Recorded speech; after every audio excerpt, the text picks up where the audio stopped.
transmisión, ¿por dónde se da? Son los receptores viscerales, mediadores de la respuesta, que se ubican generalmente a nivel de la pared abdominal o de las asas intestinales, ¿no? De la pared de órganos huecos, a nivel de la serosa, que es el peritoneo, a nivel del mesenterio o a nivel de la mucosa. ¿Sí? Los receptores de tensión se encuentran en la capa muscular de órganos tubulares y en la capa submucosa, en la muscular de la mucosa. Los receptores de serosa a nivel del mesenterio responden a estímulos de estrechamiento.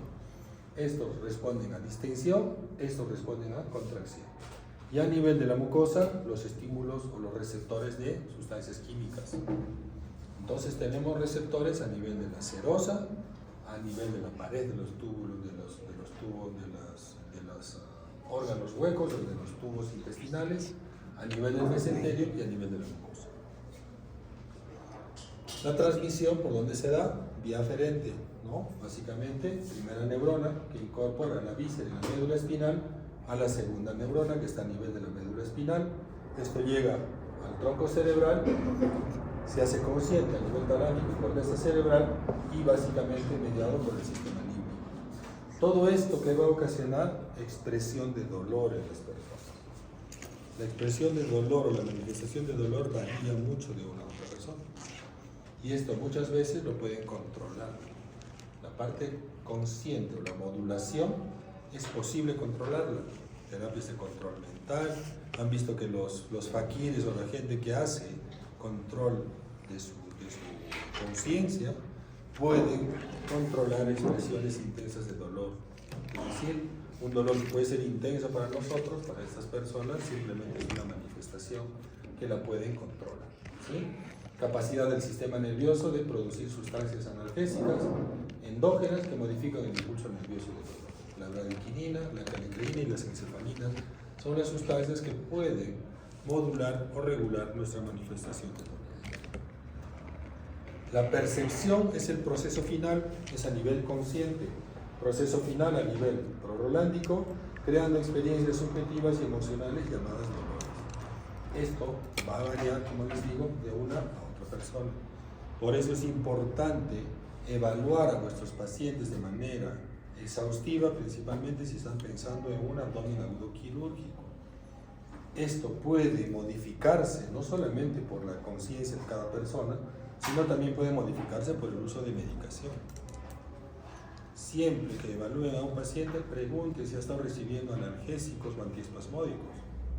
¿Qué es lo primero que uno va a una consulta? Básicamente, muchas veces uno va a la emergencia con dolor intenso, ya no lo puedes controlar, pero algunos pacientes entran caminando sin manifestación de dolor y lo que pasa es que ese paciente ha estado siendo visto en otro lado y ha recibido analgésicos, inclusive morfina o petidina, que son medicamentos que controlan el dolor y cuando ustedes lo examinan probablemente no encuentren ninguna manifestación de dolor clínica. ¿Qué tipos de dolor tenemos? Los tres clásicos: visceral, parietal y amigdalino. Estos tres tipos de dolor siempre los van a tener que diferenciar. ¿Qué es el dolor visceral? Es el dolor mal definido, sordo, difuso, mal definido, mal ubicado, mal localizado. Se percibe en el abdomen a distancia dónde está el órgano afectado, ¿sí? La localización es difusa, debe ser básicamente, generalmente es de baja intensidad, ¿sí? Y el total de fibras nerviosas procedentes de las vísceras a la médula espinal, solamente el 10% de las vías aferentes son las que transmiten estímulos dolorosos, ¿sí? Es decir, es un dolor difuso, no localizado, sordo se le puede llamar así, y generalmente a distancia de la víscera afectada. ¿Qué característica tiene? Generalmente va a tener manifestación del dolor el paciente en la parte media, ¿sí? Órganos de la parte superior, generalmente en epigastrio, lesiones básicamente a nivel de vía biliar, a nivel de la cápsula de Gleason, ¿no? Por distensión. A nivel epigástrico, generalmente es manifestación de dolor en pacientes con pancreatitis, y a nivel de hipogastrio, patología de la parte urinaria o ginecológica, ¿no? Miren ustedes, ¿no? Hígado, estómago en la parte epigastrio, intestino grueso, intestino delgado en la parte parte media, inclusive el páncreas también está acá, y en la tercera parte vía urinaria, o en la parte del hipogastrio, vía urinaria, colon, y la parte ginecóloga. El dolor visceral entonces es un dolor no ubicado, ¿sí? Siempre en la parte media. El dolor parietal, ¿cuál es? Es un dolor que el paciente le dice, me duele acá, con su dedo le señala dónde le está doliendo. Es un dolor puntual, circunscrito a la zona donde se encuentra el daño, bien localizado, dolor intenso, ¿no? De aparición generalmente súbita, ¿sí? Y se agudiza con movimiento respiratorio. El paciente tose, le duele. El paciente inspira y le duele.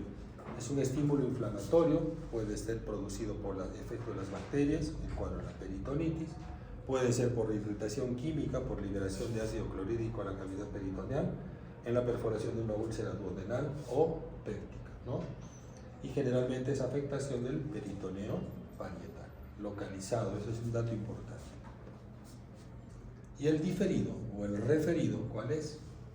Es el dolor que el paciente no sabe ubicar, es decir, el paciente tiene un dolor en la zona donde no está el órgano o la víscera afectada. ¿Qué pasa en el paciente con pancreatitis? ¿Dónde le duele? ¿Qué clínica tiene un paciente con pancreatitis? Dolor en cinturón, no localizado, puede doler entre las escápulas, puede doler en el hombro, ¿no? Un paciente con infarto de miocardio, ¿dónde tiene el dolor? Puede irradiarse a hombro, puede doler la región de la tráquea, ¿no? Es decir, son dolores en los cuales el paciente no les va a ubicar de manera adecuada el punto exacto de o el órgano que esté afectado. Acá tenemos algunos ejemplos, miren ustedes. Dolor de la vesícula, miren dónde puede doler. Puede doler en la región de hipocondrio derecho, la parte dorsal, el hombro, corazón, toda la región retroesternal o hemitórax izquierdo, estómago, donde puede doler, miren ustedes. Hipocondrio izquierdo, epigastrio, vía urinaria, en la parte del hipogastrio, páncreas, la característica del epigastrio con radiación dorsal. No son datos característicos específicos, pero sí les puede orientar el tipo de dolor que tiene nuestro paciente y les puede hacer interpretar a ustedes qué patología puede tener. ¿Cuáles son las causas más comunes de dolor? ¿Sí? Por irritación peritoneal, miren lo que tenemos: perforación, peritonitis bacteriana, apendicitis aguda, diverticulitis, pancreatitis, colecistitis, colangitis, enfermedad inflamatoria pélvica, fiebre mediterránea familiar. De estos, ¿cuáles son quirúrgicos?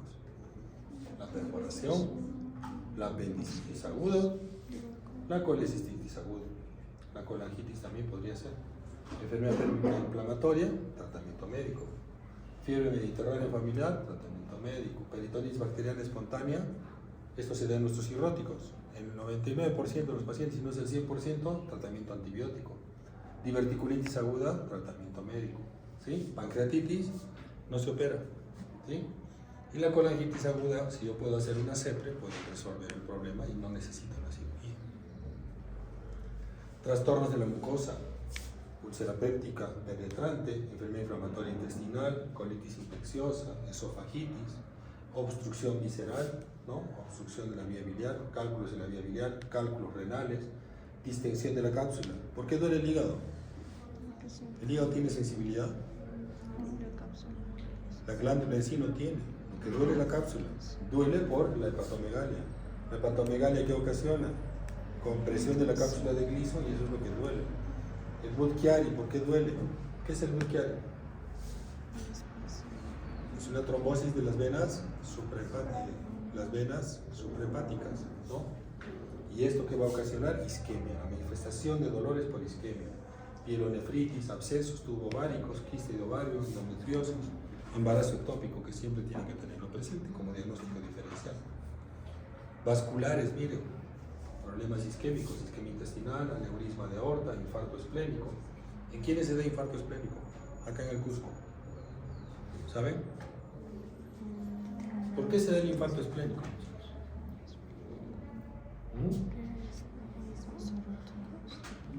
¿Alguno de nosotros nos puede dar infarto esplénico?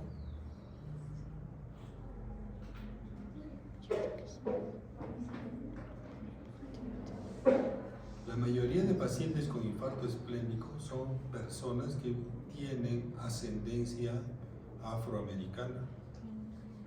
Son pacientes que tienen anemia falciforme en general. Son pacientes que tienen alteración de sus glóbulos rojos. ¿Y qué pasa con estas personas? La mayoría vienen de visita a nuestro medio. Pacientes que suben por encima de los 2000 metros de altura y que tienen anemia falciforme empiezan a hacer destrucción de los glóbulos rojos disfuncionales. ¿Y qué va a ocasionar? Trombosis. Trombosis a nivel de la vena esplénica, y eso va a causar infarto esplénico. Es por sobreactividad del vaso. O sea, esto es una enfermedad, es una urgencia. Es importante conocerla en nuestro medio porque tenemos mucho turista que viene. Un paciente que venga con dolor súbito en hipocondrio izquierdo y que ha empezado después de que ha bajado del avión, siempre sospechen. Y pregúntele de dónde ha venido. ¿Sí? Siempre pregunte si tiene contacto su familia afroamericana. ¿Sí?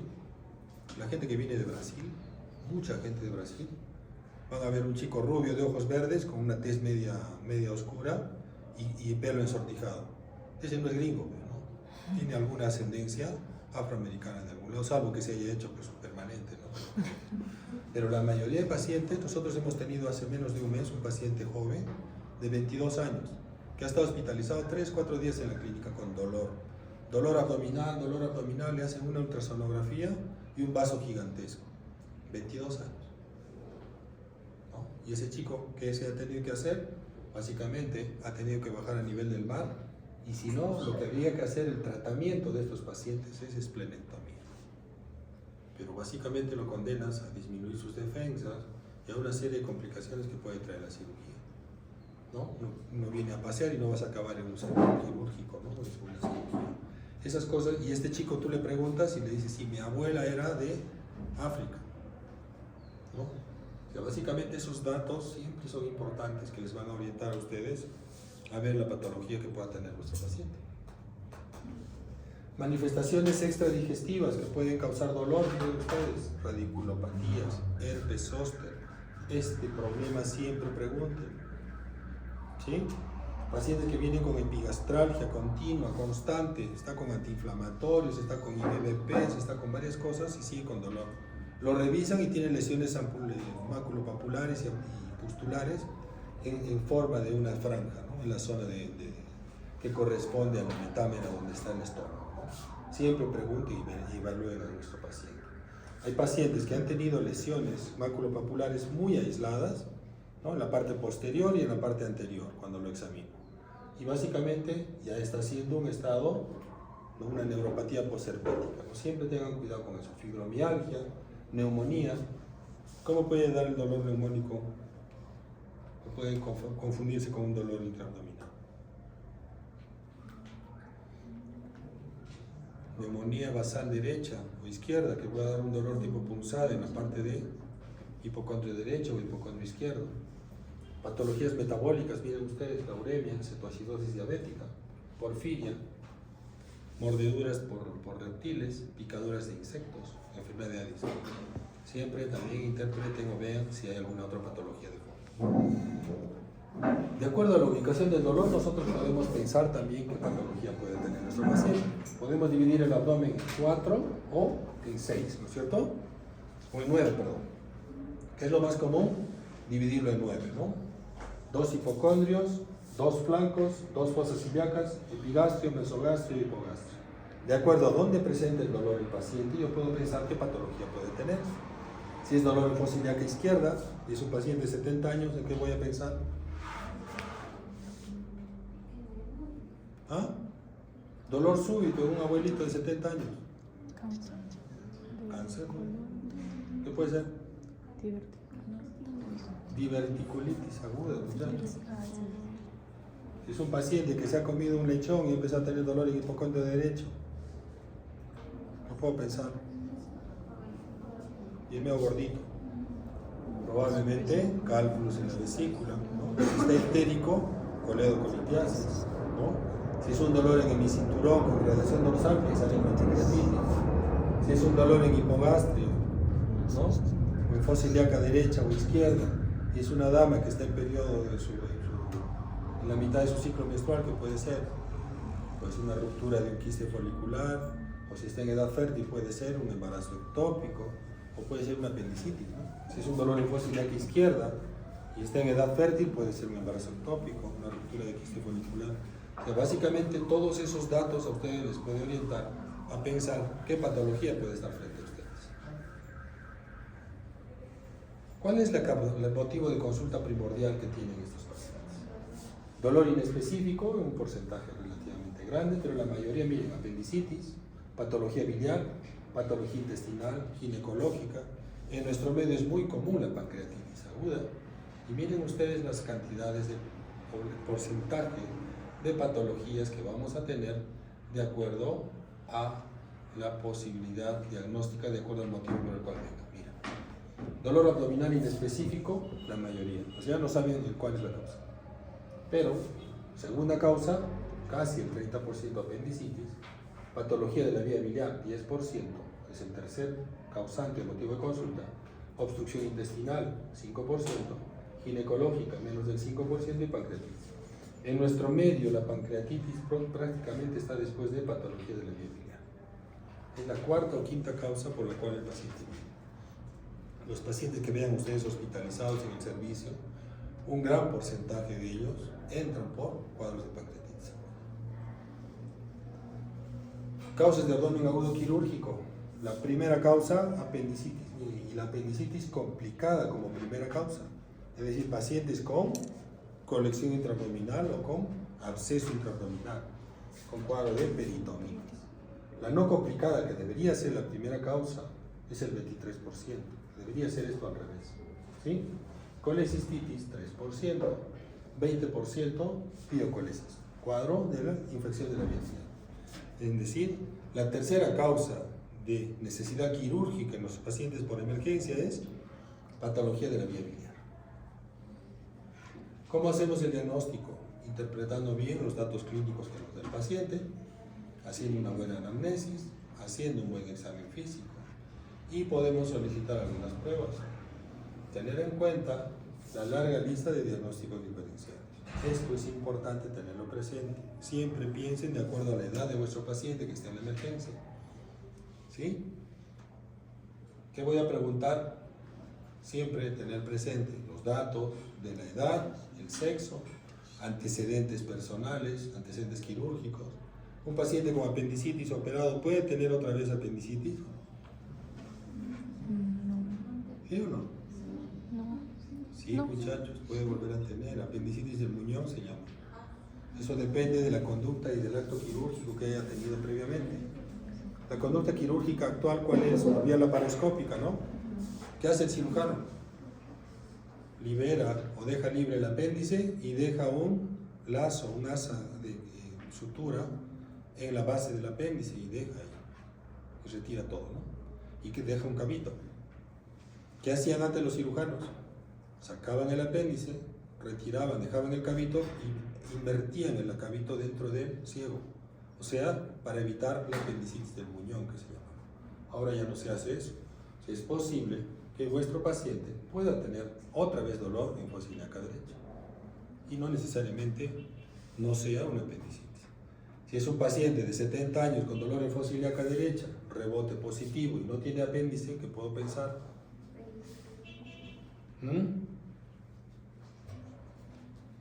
Diverticulitis aguda otra vez, muchachos. Ya también del lado derecho. No es común, pero sí puede dar. Características del dolor. Acuérdese de Alicia Peck. Localización, tipo de dolor, intensidad, cronología del dolor, factores que alivian o agravan el dolor, síntomas asociados y factores de riesgo. ¿Sí? Síntomas concomitantes o acompañantes. Si hay náuseas, si hay fiebre, si hay vómitos, si hay diarrea, cambios en el hábito evacuatorio, si hay manifestaciones ginecológicas, si hay melena, si hay anorexia. ¿Sí? Si es un paciente que me ha hecho melena y empieza a tener dolor epigástrico intenso con rebote positivo, ausencia de ruidos intestinales, borramiento o ausencia de la matidez hepática, ¿en qué voy a pensar? Una úlcera perforada, si me he hecho melena. ¿No? Examen físico. Siempre, ¿qué hacemos? Inspección, auscultación, palpación y percusión, ¿no? Esa es más o menos la secuencia de examen del abdomen. Buscar puntos dolorosos. ¿Qué puntos dolorosos van a encontrar? Básicamente los más comunes y la variedad de puntos dolorosos que hay es para apendicitis aguda, ¿no? Miren, todos estos son para apendicitis. Carnet, McBurney, Murphy, Psoas, Robson, Kerr, varios puntos dolorosos. El Murphy es para colecistitis aguda. Pero miren ustedes dónde voy a encontrar dolor, ¿no? Como les decía, dividimos o en 4 o en 9. Lo más común es en 9, que nos hace una segregación mucho más exquisita de qué órgano podría estar afectado. El Murphy es importante para diferenciar punto doloroso de apéndice, de colecistitis aguda, ¿no? ¿Cómo se encuentra el Murphy? Una línea imaginaria trazada desde la cicatriz umbilical hasta la línea axilar anterior. El punto donde cruza el reborde costal es el punto de Murphy. ¿Cómo yo sé que el paciente tiene Murphy positivo? Presiono con mis 2 pulgares y le pido que inspire. ¿Qué va a tener el paciente? Dolor y deja de respirar. Ese es un Murphy positivo. Eso me habla de colecistitis aguda. McBurney, ¿para qué es? Para apendicitis aguda. Tercio externo de la línea trazada entre la cicatriz umbilical y la línea axilar y la espina ilíaca anterosuperior. Tercio externo. Yo presiono y ¿qué tiene el paciente? Dolor. Ese es McBurney positivo. Y si yo suelto y le duele más, ¿qué cosa es?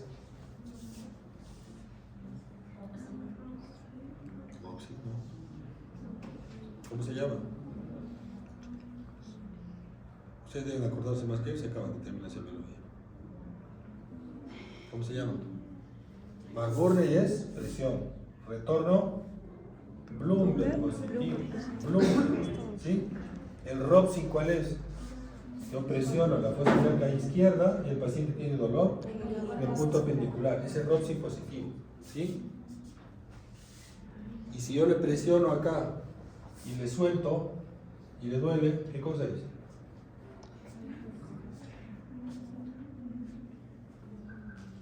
¿Es Bloomberg o no?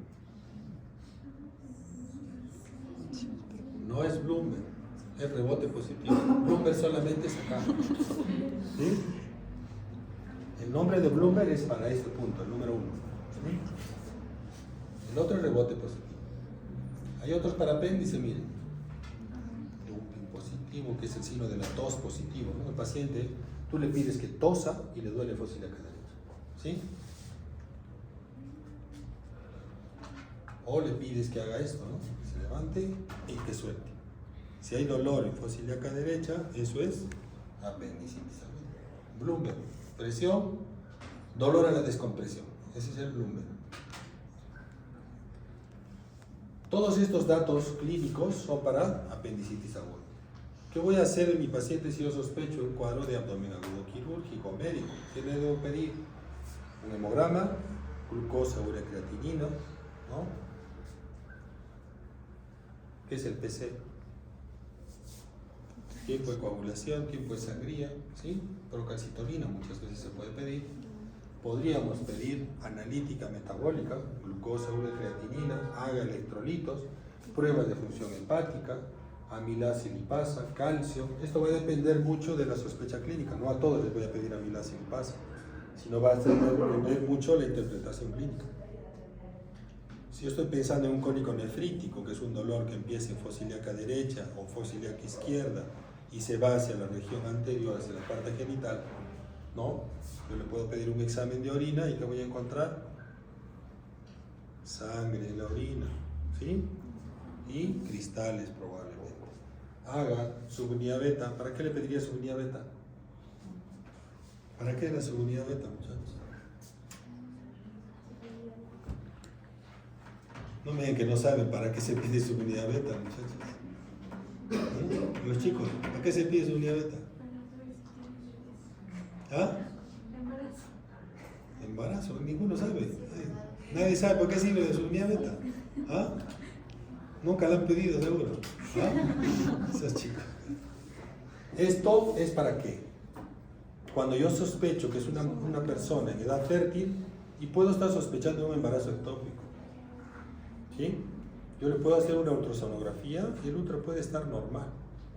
O puede encontrar líquido libre en cavidad peritoneal o en cavidad pélvica, ¿no? O ¿cómo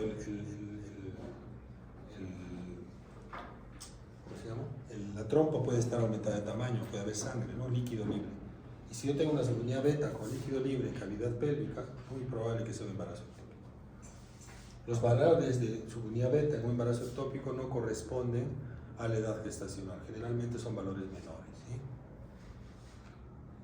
Radiografías de abdomen, ¿sí? De tórax, esto principalmente pensando en perforación, ultrasonografía para ver básicamente órganos internos, región abdominal, renal o ginecológica, tomografía y electrocardiograma en el caso que yo sospeche que puede ser un infarto de cara diafragmática. Que ven acá, muchachos, en esta placa de tórax. ¿Está normal? Hay aire acá. ¿Sí? Hay aire acá. ¿Sí? Esto es perforación de víscera hueca. ¿Sí? ¿Qué vemos acá? Distensión de asa intestinal delgada con edema de pared. ¿Qué veo allá? Borramiento o ausencia de asas intestinales con evidencia de los psoas y distensión de asa gruesa mismo. Esto a veces se da en pacientes con pancreatitis aguda. ¿Sí? La ultrasonografía, ¿para qué nos sirve? ¿Qué podemos ver acá? Miren esta vesícula, paredes engrosadas, líquido libre perivesicular y esta imagen que podría ser o un cálculo o una imagen tumoral. No tiene sombra posterior, podría ser una neoplasia, ¿no? Normalmente cuando es un cálculo que se ve, una imagen hiperrefringente con una sombra acústica posterior, ¿no? Que no se ve ahí. Pero sí se ven las paredes bien engrosadas con líquido perivesicular. En la tomografía, ¿qué podemos ver? Miren este páncreas. Páncreas aumentado de tamaño, pérdida de tejido, destrucción de tejido, aumento del tamaño de la grasa de la cabeza del páncreas. Esta tomografía es con o sin contraste. ¿Por qué sí? ¿Por qué sí? ¿Ah?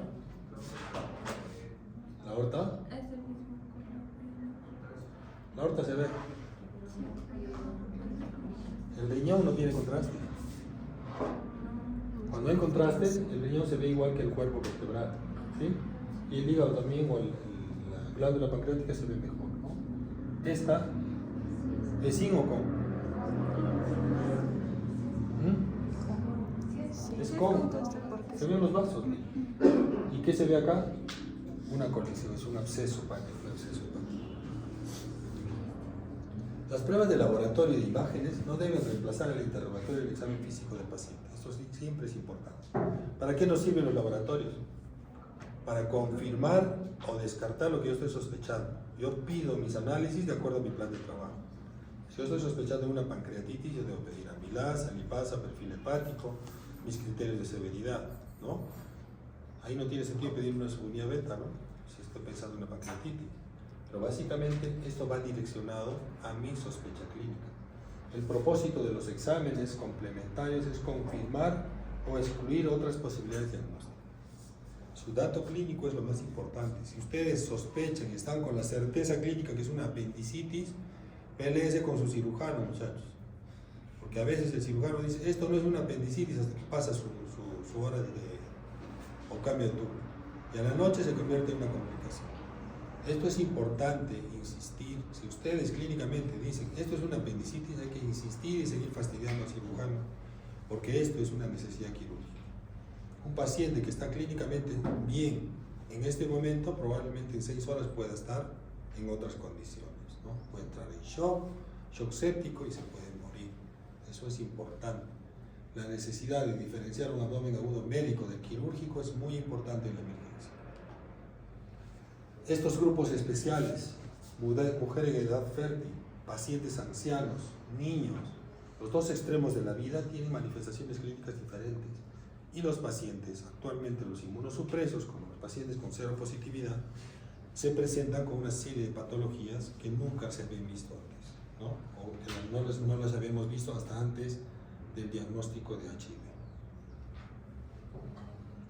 Estos pacientes, cuando empezaron a aparecer hace unos 20, 21, 30 años atrás, cuando no había todavía terapia antiviral, eran pacientes jóvenes que aparecían con tuberculosis miliar, habían recibido vacuna, pacientes con tuberculosis cerebral, pacientes con abscesos o tumores cerebrales inexplicables, es decir, pacientes que podían tener cualquier manifestación clínica que a ustedes no se les ocurra, ¿sí?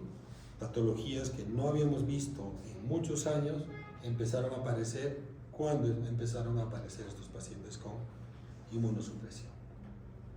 Actualmente ya no es un problema serio porque la mayoría usa terapia antiviral, ¿no? Y básicamente eso estabiliza al paciente y lo convierte como otro paciente cualquiera, ¿no? ¿Qué tratamiento vamos a hacer?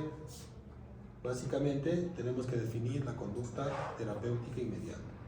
Siempre tener un balance entre la historia clínica y el examen físico, los análisis de laboratorio y la evolución temporal, ¿sí? Determinar si es quirúrgico inmediato, potencialmente quirúrgico o es manejo médico.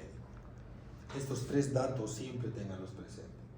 Hasta que no se diferencie, no se defina cuál de los tres caminos va a seguir el paciente, debe quedar con vía periférica, en ayunas. La decisión de antibióticos y analgesia va a depender del diagnóstico que yo tenga y siempre revalorar constantemente los hallazgos abdominales para redefinir las conductas, o es médico o es quirúrgico. ¿Cuándo y en quiénes debemos usar analgesia? Tampoco un paciente con apendicitis lo debe tener con dolor en la emergencia hasta que entre a sala de operaciones. La terapia analgésica ha sido muy controvertida en el contexto del paciente con abdomen agudo. Actualmente existe suficiente evidencia que respalda su uso temprano, independientemente de la causa y antes del diagnóstico definitivo. El uso temprano se asoció con mejor diagnóstico y tratamiento. La administración de acetaminofén intramuscular o intravenosa se recomienda independientemente de la gravedad del dolor. ¿Qué no debemos usar en nuestro paciente con apendicitis? ¿Analgésico o antiespasmódico? Si es dolor visceral, lo que no debemos darle es un antiespasmódico. Pero si se está revolcando de dolor y ya lo ha visto el cirujano y le parece que es una apendicitis, ¿qué debo hacer con ese paciente? Yo sé que va a entrar a la sala de operaciones. De acá a 3 horas ya tengo sala el cirujano y el paciente se está revolcando de dolor. ¿Qué hacer? Usar analgesia. Si ya tengo la definición clara de qué va a pasar con ese paciente, yo puedo empezar analgesia y medicación para aliviar el dolor de ese paciente. ¿Sí? Los narcóticos pueden agregarse a intensidades de dolores mayores. Los antiespasmódicos, como bromuro de escopolamina, puede ser terapia adyuvante para los cólicos. En cólico nefrítico, por ejemplo, el cólico por cálculos renales, ¿qué usamos? Antiespasmódico con analgésico, ¿sí? Los opioides pueden considerarse, pero no están indicados en todos los pacientes. Los antiinflamatorios en cólicos biliares también pueden usarse para controlar el dolor. Una vez, lo ideal de esto es tener la definición clara de qué va a pasar con mi paciente. Si es un paciente con pancreatitis, ese no es quirúrgico, empiezo analgesia y se acabó el problema. ¿Cuándo es la duda? Cuando yo tengo que lidiar con el cirujano. Si el cirujano me dice, sí, esto es una apendicitis, le pueden empezar analgesia al paciente, porque el dolor no es nada agradable, para nadie, ¿sí? Paciente con abdomen agudo, ¿qué debo hacer? Ver prioridades, ¿no? Tiene que haber un triaje adecuado y determinar, ¿es médico o es quirúrgico? Si es médico, lo trabaja el médico internista. Si es quirúrgico, la parte de las especialidades quirúrgicas dependiendo del diagnóstico. Si es una apendicitis, lo ve el cirujano general. Si es un cólico nefrítico, lo tiene que ver el urólogo. Si es un problema ginecológico por un embarazo ectópico, lo tiene que ver el ginecobstetra, ¿no? El típico dolor de abdomen agudo quirúrgico es un dolor intenso, compromiso general del paciente, cuadro infeccioso, se le ve séptico y tóxico. Puede haber rigidez o abdomen en tabla, ausencia de ruidos hidroaéreos, puede haber leucocitosis, y si estamos hablando de perforación de víscera hueca, va a haber aire libre en cavidad, neumopedia. Tratamiento quirúrgico de urgencia. ¿Quiénes debo operar? Apendicitis aguda, obstrucción intestinal con isquemia, las hernias estranguladas o encarceradas, perforación de víscera hueca, ya sea de una úlcera péptica, un divertículo perforado, piocolecisto, colecistitis enfisемatosa, que es muy común en pacientes con diabetes, aneurisma roto o complicado, trombosis mesentérica, quiste de ovario pedículo torcido, embarazo ectópico, torsión testicular también es una emergencia. ¿Qué pasó con el paciente? Le diagnosticaron peritonitis secundaria a una apendicitis aguda. Se realizó la paratomía exploratoria, se encontró un apéndice perforado con abundante material purulento cavidad peritoneal, se realizó apendicectomía con aspiración del contenido peritoneal, lavado de cavidad y en el postoperatorio inmediato fue manejado con antibióticos. Tuvo una evolución favorable sin complicaciones. Si este paciente hubiera venido dentro de las primeras 8 horas de enfermedad o 24 horas máximo, se hubiera evitado la necesidad de lavado. La posibilidad de que este paciente pueda hacer bridas y adherencias es bastante alto. La posibilidad que pueda hacer una colección secundaria a la cirugía también está presente. Es decir, complicaciones que se pueden presentar después del acto quirúrgico. ¿Sí? Esto es lo que tratamos de evitar. Probablemente ese paciente ha acudido a algún centro de atención, le ha dicho, toma para el dolor. ¿Qué pasa con la mayoría de nosotros que tenemos dolor? ¿Vamos a dónde? A la farmacia. ¿No? ¿Y qué le preguntan a la farmacéutica? ¿Qué toma para el dolor? ¿Qué les da la farmacéutica? Lo más caro, ¿no? Que toprofeno les va a dar probablemente, que es un analgésico potente. Y con eso les calma el dolor, pero pueden acabar en esto. La apendicitis aguda, ¿qué es? La primera causa de abdomen agudo en gente joven, hasta un 40%, con una prevalencia del 7% en población general. Habitualmente, con una correcta anamnesis basada en cronología de Murphy, con los datos de exploración física y los signos de peritonismo en McBurney y presente, es suficiente para el diagnóstico y establecimiento de la indicación quirúrgica. Miren, hasta acá no le he pedido laboratorio. ¿Sí? ¿Cuándo va a salir alterado el laboratorio? Cuando el paciente tenga complicaciones. Ustedes, cuando a un paciente les venga con apendicitis aguda no complicada, le piden un hemograma, PCR, ¿no? Todo sale normal. Examen de orina normal muchas veces también, ¿no? Y cuando tiene la complicación, recién empieza a haber leucocitosis con desviación isquémica. Es importante acordarse de esto. ¿Por qué se produce la apendicitis? Es por obstrucción del orificio apendicular. La mayoría de casos es por deposiciones, heces consistentes que se impactan en el orificio apendicular. Otra causa por la cual se puede obstruir el orificio apendicular, hipertrofia de los folículos linfoideos. Esto es muy común en pacientes después de un cuadro viral. Un paciente con un problema de resfrío, una adenitis, básicamente una inflamación viral, puede hacer una adenitis mesentérica que se llama y va a ocasionar la posibilidad de una apendicitis aguda. Excepcionalmente, neoplasias en la parte del apéndice, un tumor carcinoide puede ser, o impactación de restos vegetales, ¿no? ¿Cuál es la cronología de Murphy? Dolor en epigastrio, con la irradiación en horas a la fosa ilíaca derecha, y después dolor difuso abdominal. Cambios localizados de dolor en un proceso típico de apendicitis que inicialmente empiezan en epigastrio. ¿Qué pasa después? Irritación del peritoneo parietal, se localiza en la fosa ilíaca derecha, se rompe el apéndice y ¿qué pasa con ese paciente? Mágicamente el paciente deja de tener dolor, de repente unas horas o minutos, y después dolor difuso. Esa es la peritonitis. ¿Sí? Presenta peritonitis generalizada, dolor con componente difuso de dolor, ¿no? El examen físico es importante, muchachos, siempre.